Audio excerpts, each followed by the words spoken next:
Chapter 10 The Voyage.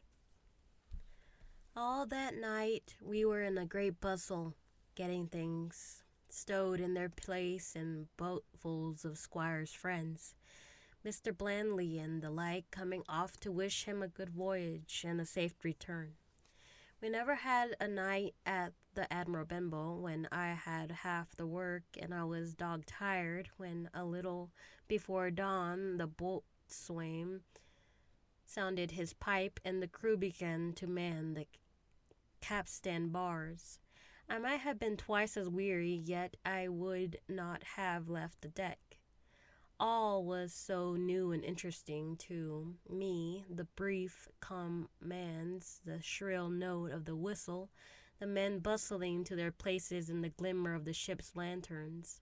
"Now, barbecue, tip us a stave," cried one voice. "The old one," cried another. "Aye, aye, mates," said Long John, who was standing by with his crutch under his arm, and at once broke out in the air in words I knew so well. 15 men on the dead man's chest. And the whole crew bore chorus, "Yo-ho-ho," and a bottle of rum. And at the third ho, drove the bars before them with a will. Even that exciting moment, it carried me back to the old Admiral Benbow in a second, and seemed to hear the voice of the captain piping in the chorus. But soon the anchor was short up. Soon it was hanging dripping at the bows. Soon the sails began to draw, and the land and the shipping to flit by on either side, and before I could lie down to snatch an hour of slumber, the Hispaniola had begun her voyage to the Isle of Treasure. I'm not going to relate that voyage in detail. It was fairly prosperous. The ship proved to be a good ship. The crew were captainable seamen, and the captain thoroughly understood his business. But before we came the length of Treasure Island, 2 or 3 things had happened which required to be known. Mr. Arrow, first of all, turned out even worse than the captain had feared. He had no command among the men, and people did what they pleased with him, but that was by no means the worst of it. After a day or two at sea, he began to appear on deck with hazy eye, red cheeks, stuttering tongue, and other marks of drunkenness. Time after time he was ordered below in disgrace. Sometimes he fell and cut himself. Sometimes he lay all day long in his little bunk at one side of the companion. Sometimes for a day or two he would be almost sober, and attend to his work at least passably. In the meantime, we could never make out where he got the drink. That was the ship's mystery. Watch him as we pleased, we could do nothing to solve it, and when he asked him to his face, he would only laugh if he were drunk, and if he were sober, deny solemnly that he ever tasted anything but water. He was not only useless of an officer and a bad influence among the men, but it was plain that at this rate he must soon kill himself outright. So nobody was much surprised nor very sorry when one dark night with a head sea he disappeared entirely and was seen no more. "Overboard," said the captain. "Well, gentlemen, that saves the trouble of putting him in irons. But there we were, without a mate, and it was necessary, of course, to advance one of the men, the boatswain. Job Anderson was the luckiest man aboard, and though he kept his old title, he served in a way as mate. Mr. Trelawney had followed the sea, and his knowledge made him very useful, for he often took a watch himself in easy weather. And the coxswain, Israel Hands, was a careful, wily, old, experienced seaman who could be trusted at a pinch with almost anything. He was a great confidant of Long John Silver, and so the mention of his name leads me on to speak of the ship's cook, Barbecue as the men called him. Aboard ship, he carried his crutch by a lanyard around his neck. To have both hands as free as possible, it was something to see him wedge the foot of the crutch against the bulkhead and propped against it, yielding to every movement of the ship. Get on with his cooking like someone safe ashore. Still more strange was it to see him in the heaviest of weather across the deck. He had a line or two rigged up to help him across the widest spaces. Long John's earrings, they were called, and he had himself from one place to another, now using the crutch, now trailing it alongside by the lanyard as quickly as another man could walk. Yet some of the men who had sailed with him before expressed their pity to see him so reduced. "He's no common man," Barbecue said. The cook slammed to him. "He had good schooling in his young days and can speak like a book when so minded, and brave a lion's nothing alongside of Long John. I see him grapple for and knock their heads together, him unarmed.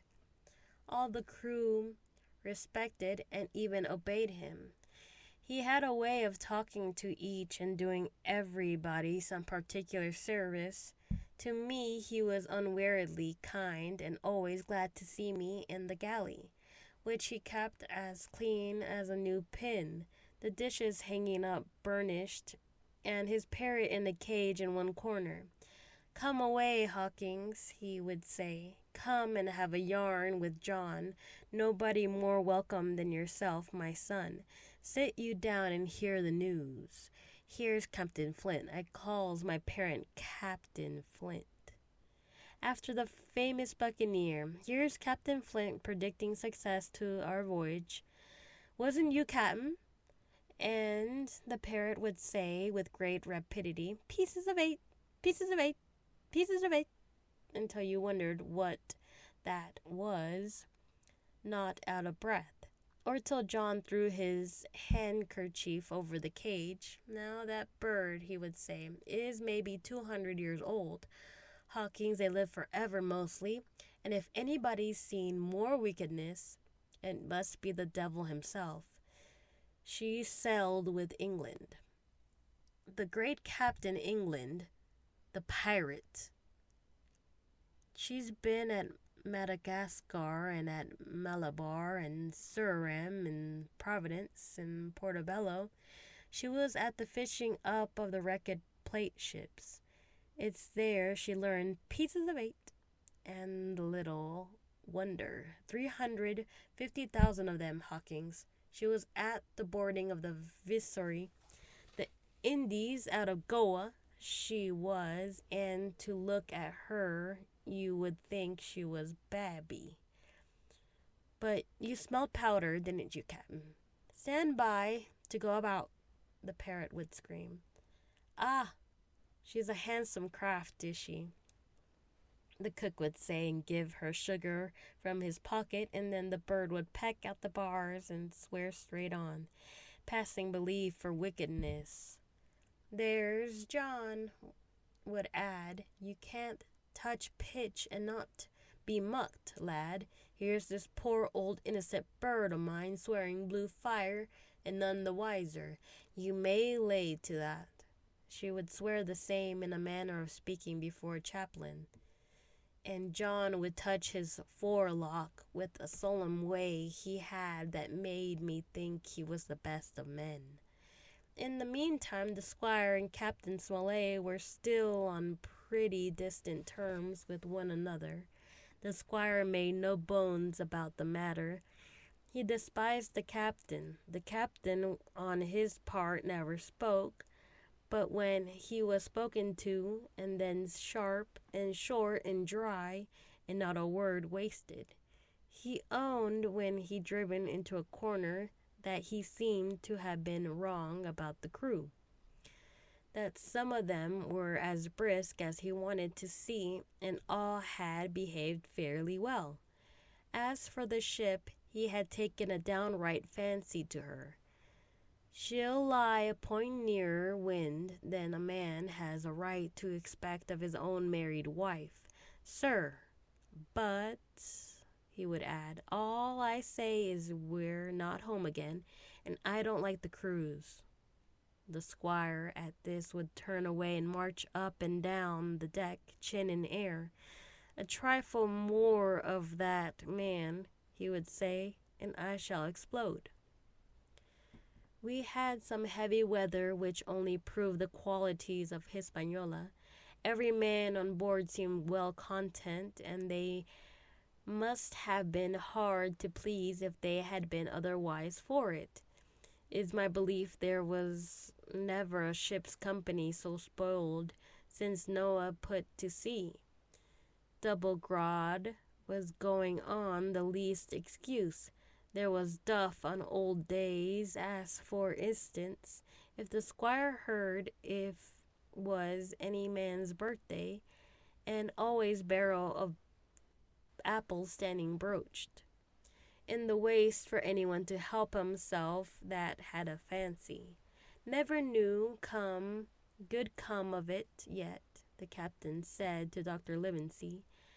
Spoil forecastle hands make devils, that's my belief. But good did come of the apple barrel, as you shall hear, for it had not been for that we should have had no note of warning, and might all have perished by the hand of treachery. That was how it came about. We had run up the trades to get the wind of the island we were after. I am not allowed to be more plain, and now we were running down for it with a bright lookout day and night. It was about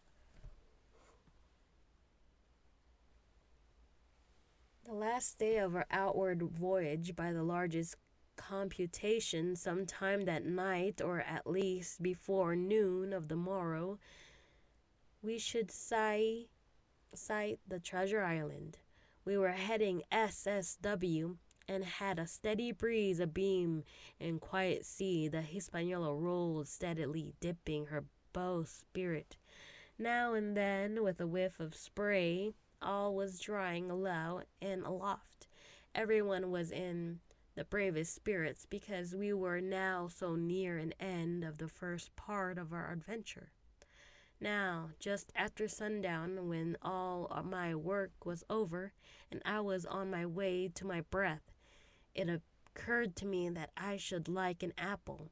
I ran on deck. Our watch was all forward, looking out for the island. The man at the helm was watching the luff of the sail